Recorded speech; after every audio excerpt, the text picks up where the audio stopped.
చూస్తూనే ఉన్నాం కదా. ఇలా ఉంటుంది రైతన్న పరిస్థితి, అతి దారుణంగా ఉన్నది. మనం చెప్పుకోలేము, మనం ఎంత చెప్పుకున్నా తక్కువే. ఎందుకంటే మనం ఇంత పంట పండించుకొని మనం రైతుల మగళ్ళు పొలాల కాడికి వచ్చి పొలాలు చూసుకుంటాం, కానీ మన రైతన్నకి ఎక్కడ విలువ లేదు. దయచేసి ప్రతి ఒక్కరు కూడా రైతన్న వాళ్ళకి సపోర్ట్ చేయండి. రైతులకు సపోర్ట్ చేస్తే ఖచ్చితంగా ఎక్కడైనా బాగుంటారు. రైతు అనేవారు ఎప్పుడైనా 10 మందికి బువ్వ పెడుతుందంటే ఆయనకి విలువ ఇవ్వాలి.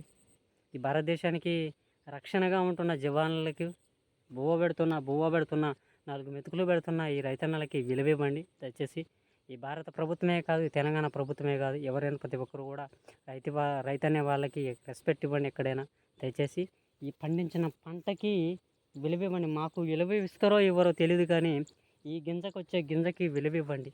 ఆ విలువ రేపు ఎంతోమంది నాలాంటి యువకులు జాబులు మానేసో ఇలాంటి పంట పండించుకోవడానికి అవకాశం ఉంటుంది. ఈ పంటని మర్చిపోకుండా నానా తల్లిదండ్రులే కాకుండా నాలాంటి యువకులు కూడా ఈ పంట మీద సంపాదించుకోవాలంటే మీరు ఈ గింజలకి విలువిస్తే రేపు భవిష్యత్తులో ఇంకా ముందుకెళ్తుంది.